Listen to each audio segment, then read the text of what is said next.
Salut, donc voici la procédure pour la calibration des écrans Mac. C'est certain que ça va changer un peu si vous avez un PC, donc dans cette vidéo-là, ça va être plutôt pour les Mac.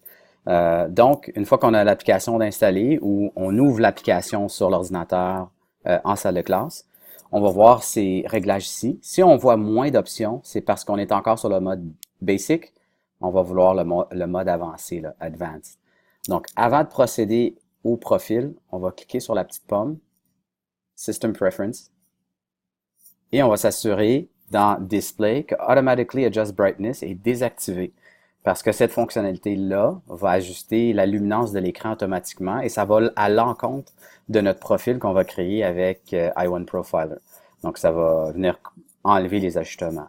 Si vous avez un Mac encore plus récent, un MacBook, vous avez peut-être même une option ici qui s'appelle True Tone ou quelque chose du genre.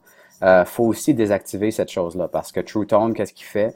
C'est qu'il essaie de calibrer les couleurs d'une certaine façon, qui est quand même intéressant si on n'a pas un logiciel comme iProfiler. Mais dans ce cas ici, on a un logiciel encore plus avancé, donc on va désactiver le True Tone.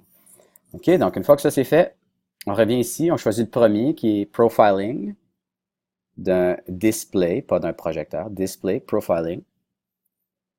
On va choisir ici l'écran approprié. Dans ce cas ici, moi je branchais un deuxième écran Dell, donc c'est pour ça que je le vois ici, mais ça c'est l'écran intégré. Donc White LED, c'est ce qu'on propose. Encore là, ça c'est suite à avoir fait des tests qu'on a trouvé que c'était le meilleur choix. D65 en fait de white point, donc le blanc finalement, la couleur du blanc. On passe à la prochaine étape. On utilise les réglages de base ici. On avance. Dans cette page, c'est important de choisir Large, qui est le maximum de couleurs possible, qui veut dire qu'il va faire la lecture de plus de couleurs, qui va me donner un profil encore plus précis.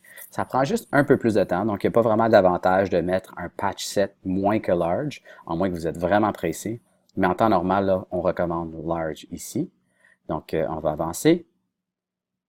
Et une fois qu'on arrive là, moi j'ai un petit écran, donc il est dur à trouver. Start Measurement va être ici. À ce moment-là, on veut s'assurer vraiment là, que le colorimètre est centré le plus possible avec l'écran. On va faire Start Measurement. Il y a des petites instructions qui nous expliquent comment faire. Je vais juste avancer. Et j'appuie sur Next. Donc à ce moment-ci, je vais laisser le profil rouler, que j'ai besoin d'en faire un sur mon ordinateur, et je vous reviens dans 2 petites minutes. Donc ici, très important d'ajuster le brilliance, donc l'intensité de l'écran, pour que le plus possible l'indicateur soit dans le centre ici. Donc ça, c'est idéal.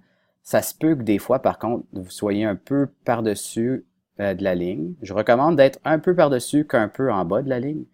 OK? Donc, essayez dans cette zone-là ou un petit peu plus haut, c'est correct. Là. Ça n'a pas besoin d'être exact. Évidemment, on recherche à être à peu près dans la zone verte ici. Là. OK? Donc, moi, je suis chanceux, ça arrive pile dessus. J'avance. À ce moment-là, les séries de couleurs vont s'afficher une après l'autre à l'écran et mon profil va se construire.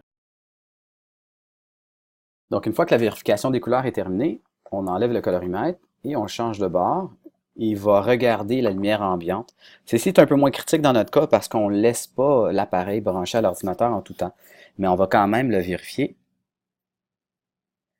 Et par la suite, ça nous envoie un message pour nous dire que c'est fait avec succès.